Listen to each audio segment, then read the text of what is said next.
Hey everyone, Daniel Whitlow here. So today I'm working on the shifter linkage to our 3010. So in a couple previous videos I did kind of a rebuild, top shaft rebuild of the synchronizers and everything. I still wasn't happy when shifting. It really didn't want to go from 6th to 8th very well. And what I was finding is it was kind of linkage related. It wasn't finding the sweet spot where it needed to be.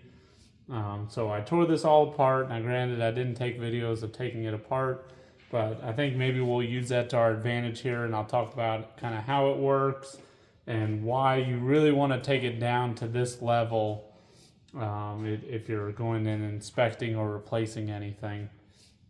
So hopefully we'll talk about the pieces individually here and how they work, and then what I found, and you know, as we start to assemble it, we'll hopefully understand how this works. So let's first talk about this piece here. Okay, so this is the shifter latch, okay?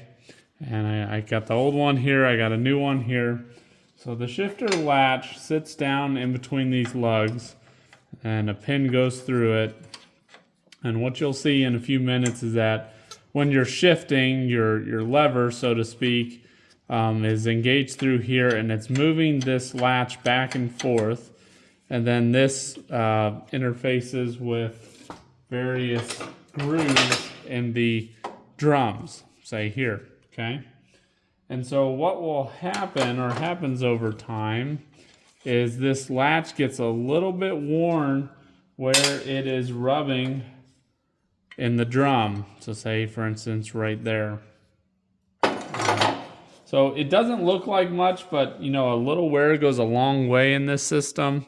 So I got a new one here, and it's probably hard to tell, but you can see from the discoloration here, that is where it is worn.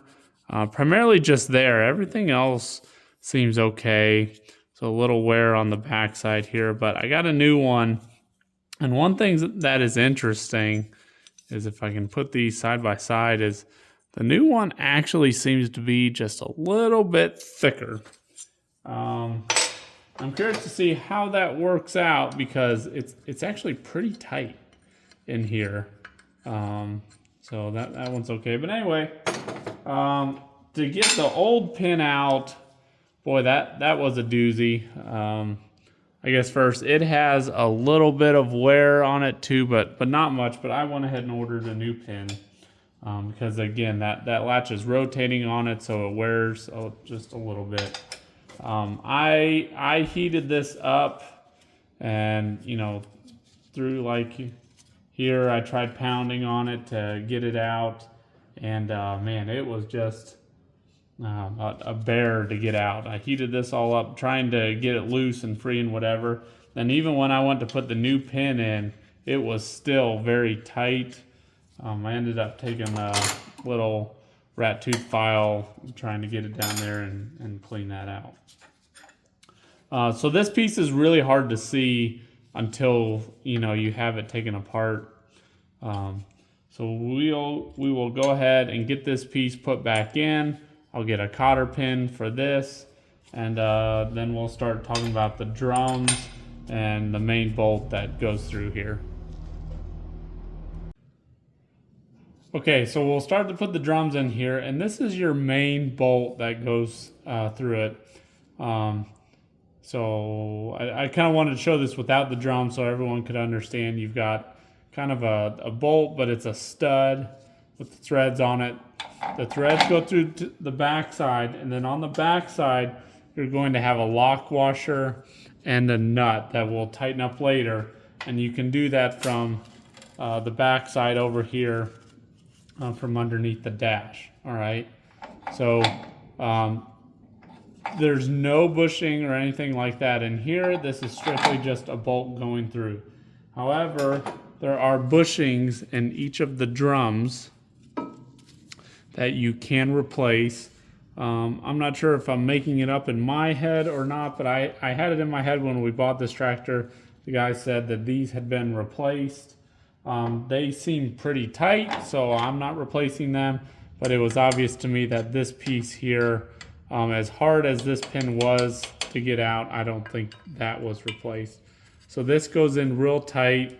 There's no play or anything like that in here, so I am not worried about that. There's also, you can see here, some washers. There's some fiber washers that we'll have to deal with also, and I will talk about that in a moment.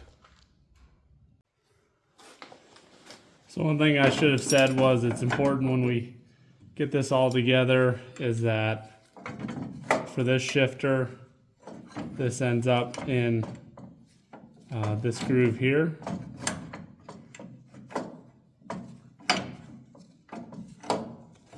So I think what we need to do is get that on there. There you go. And so that's when you're going from, shifting a range, when the lever's all the way to the left, it's actually engaging your drum out here. And then when it's all the way to the right and you're changing speeds, you're engaged with this one here. So I think at this point, I think I'm ready to, if I didn't say it already, there's a fiber washer back here, and there's a fiber washer on the inside here, and then we will get our bolt. What do I do with my bolt? And see if we can get everything to line up nicely here.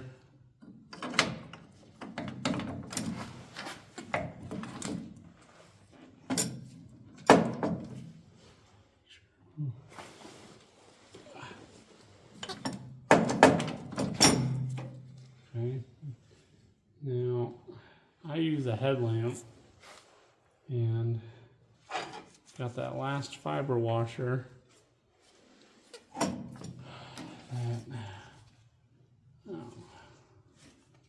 Of course, I got that bolt started in the groove. I got to pull it out to get that fiber washer. I got to sneak it in from the back and the underside here. All right, so I have the nut started on the back side. Obviously, this bolt isn't all the way in, so I'm going to gently draw it in. The wrench here, everything is just so tight, but I've got the threads all, the bolts all the way through, and things are just not quite lined up right. So we'll thread this in a little bit here, because this will just force that bolt in slowly, nice and easy. I'm not putting a lot of torque or anything on it. The lock washer on. Then this nut, this is a 15/16 on this back side. And then this is basically a half here. I find it odd what they did here, but I guess that's easiest way to machine that is just machine off two sides. All right, so the sun is coming down, and of course that's why the light keeps changing. It's coming right through that door and blinding me. But anyway, I actually had to back this out a little bit again and mess with it, because I had to get both of the drums in a spot where, or really, I had to get this drum so that it was lined up here. Otherwise, you could get in a scenario like I was in where I couldn't get over to this drum, because the keeper here, didn't have a groove in this inner drum, and then if it wasn't lined up with the shifter and everything right, it couldn't come over to this drum to, change your range. So at this point, I think we're ready to hook up our linkage again, and go from there. All right, so I got it back together. I took it for a test drive, and everything worked way better. Had no problems shifting whatsoever. So it really was the slop in here after I did that top shaft rebuild The slop was preventing me from getting in that sweet spot in the shifts. And you know, that should help, of course, from ever having to do a split or anything again, because whenever you're grinding those gears, there isn't much engagement. If you watch my other videos on that top shaft in the shifting of the gears, so you really don't want to ever grind these, because you will probably find yourself doing a split and top shaft rebuild very quickly if you are. So I'm very happy with that. I started putting together this video and I realized I thought I was recording at one point and wasn't. So something that I didn't mention earlier was on the actual shifter bar. So where it rubs in the drums here, a lot of times that gets worn on the shifter rod, if you will. I had tried to put some like JB weld on it to fill it in hopes that it would kind of hold up. It's not, even just from the little test drive, it's flaking off and so on. So what other people I've heard, what they do is they will actually weld it and then grind it down smooth, flush again. So someday, if I ever start to have issues again, or you know, slop seems to be an issue, I know that can be one area that I can address, and I can, you know, take this apart and so on. So hopefully this video was good for you guys. Apologies, I honestly recorded it a few times because I was kind of learning a little bit as I went how to put it back together and get the things in various grooves and things like that. Realized I should have been reading the manual, which was 3 feet away from me, but that's, you know, my own fault. So yeah, you guys can email me anytime at danielfarmchannel@gmail.com if you got any questions, or I'd love to see some pictures of what projects you guys are working on. I can feature them in a video if you'd like. But yeah, so this tractor is ready to go for hay season next year. It's November, so it's got a few months of sitting, but we're gonna go put it in our other building for winter storage. And I got lots of projects lined up that I need to get to, so we'll catch you guys all later. Have a good one.